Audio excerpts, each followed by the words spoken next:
Treasure hunting weekend mga katiyats, narito kami ngayon sa isang bundok.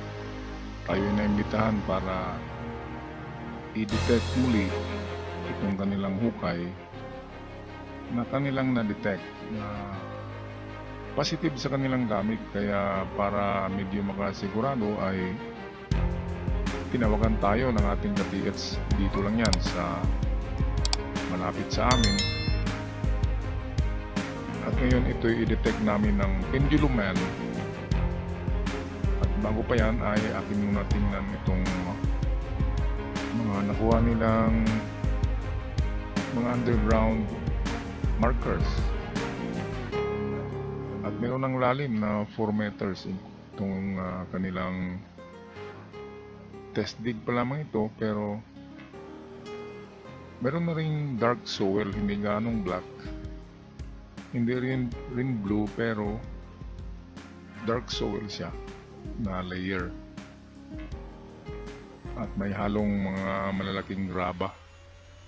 Kaya okay rin ang sign na ito at meron silang nakitang magandang marker dito. Ito yung mga bato na may marka na letrang Z. At meron ding batong hugis triangle. At ito yung isa sa mga marker niyan, old century cocoa tree na patay na.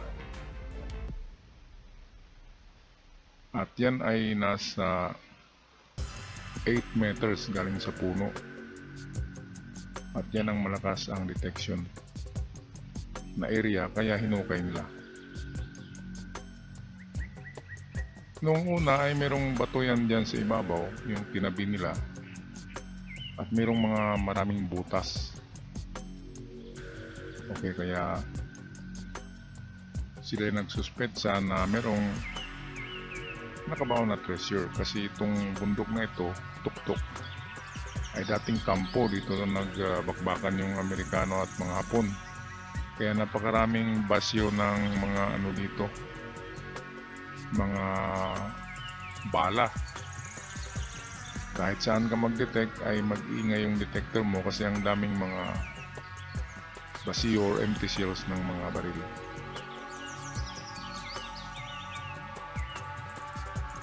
At ito yung sinabi nila na markang Z. Totoo nga naman, talagang markang Z, as in zebra.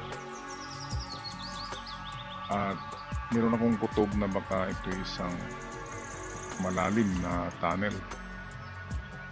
Kasi kapag nakita mo ang Z na sign sa ilalim ng lupa, ay ang kahulugan niya ay in stairs. Go down in stairs. Merong hagdanan. At ang hagdanan na yan ay nag-lead papuntang treasure bunker. Ayan yung Z. Naka-okay talaga, kaya magandang ito. Meron ding marker dito na yung naibang klase, yung parang sandstone. At ito yung triangle na may marka na maliit na J, litrang J. Ayan, kaya maganda ang mga signs na ito. That means go down deeper. Okay, treasure under din yun, pero dahil may litrang J means tunnel, malalim. Okay, so ang ginawa namin ay kinuha muna yung na-stock na tubig dyan para kapag wala ng tubig ay pwede nang i-detect natin ng ating Nokta Macro na detector. At si Pendulum Man muna ang bababa dyan. Pagkatapos niya ay ako naman. Shout out nga pala sa ating mga katiyats dito, at hindi ko na videoan yung masarap na handa na pagkain. Salamat din kay Madam na nagluto ng masarap na mga pagkain. Okay, so tinitingnan pa namin dito ang iba pang mga marker na bato.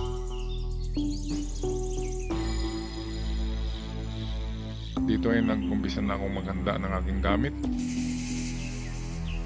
Ginamit ko tong maliit na coil. Nasa 3.5 meters ang ma-detect nito. Kasi ayoko nang mag-detect ng malalim.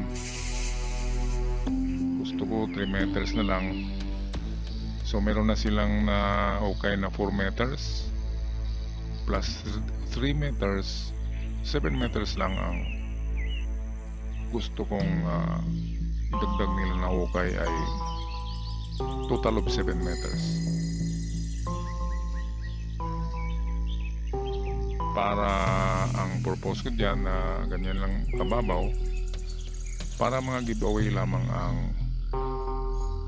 mahanap natin. Kasi kapag big deposit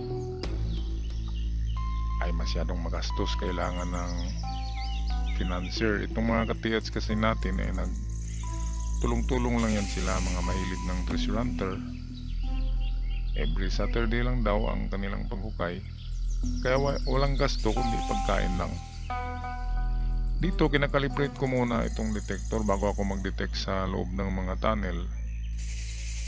Ay sinubukan ko sa labas kung ano ang reading, gaano kalakas ang tunog, gaano kadami ang iilaw na LEDs. At kapag mas malakas doon ang detection sa loob, ibig sabihin positive o may anomalya ang lupa. Dito dowsing muna, siguraduhin natin na hindi lumipat yung detection. Kaya 3 side ng itong tunnel ang ikutan ko, at kapag lahat ay papasok ang turo doon, dyan sa tunnel lahat ang turo, ibig sabihin ay hindi lumipat ang detection. Ayan, yan yung aking long range dowsing. Mahaba yan, hindi ganong magalaw. Okay, sa kabilang side naman, ayan, tumuturo din siya papuntang tunnel. Kaya meron ngang something na nandyan sa ilalim ng tunnel na yan. Meron siyang detection. Kaya ngayon ay bababa na muna pagkatapos nito si Pendulum Man.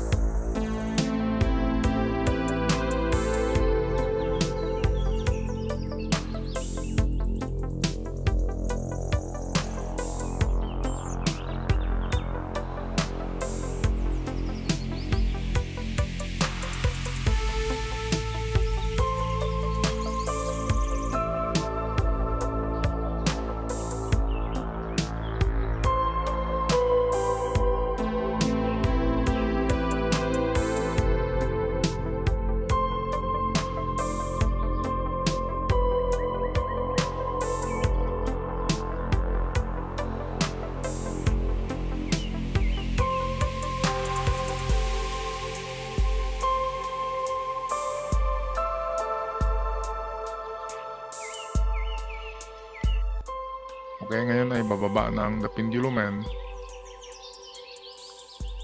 Gamit lamang ang lubid. Naalala na daw yung Boy Scout na panahon niya, kapanahonan niya ng pagbo-Boy Scout.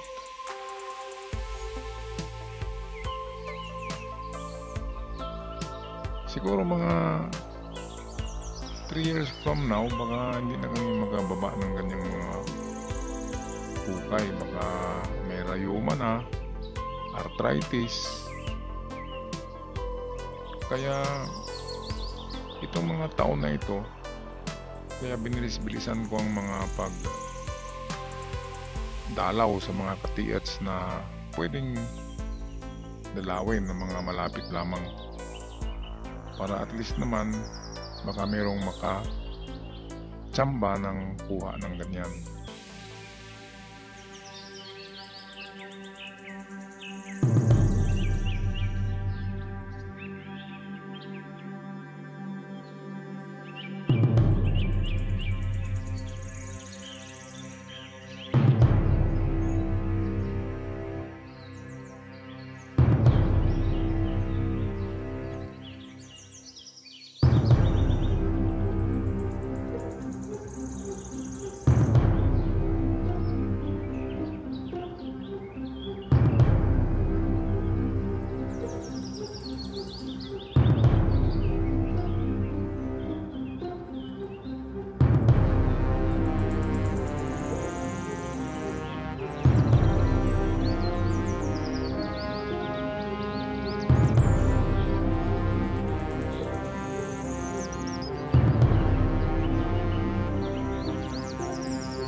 At dito sa close-up shot ay makikita natin na umiikot na ng malakas ang pendulum. Okay, kaya kapag ganyan, ibig sabihin ay merong positive detection na sentro ang detection ng pendulum. Kasi kung hindi yan sentro, yan ay mag-swing left or right or pwedeng back and front. Kaya kapag ganyan, positive na yan para kay pendulum yan. Ngayon, pagkatapos niyang makaakyat ay ako naman ang bababa dyan.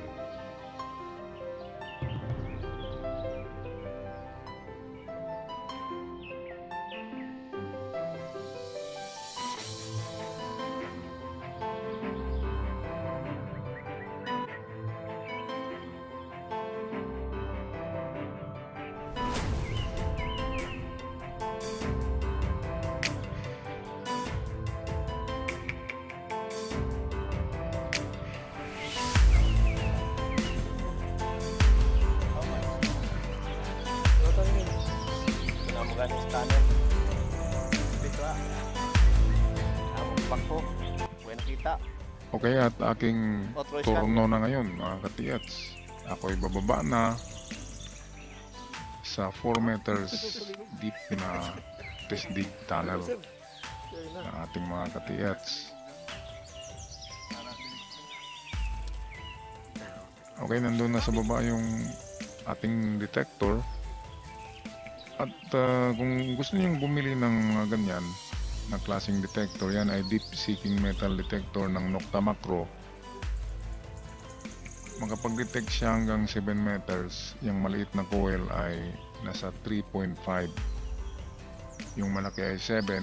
Kaya okay na siya pang giveaway.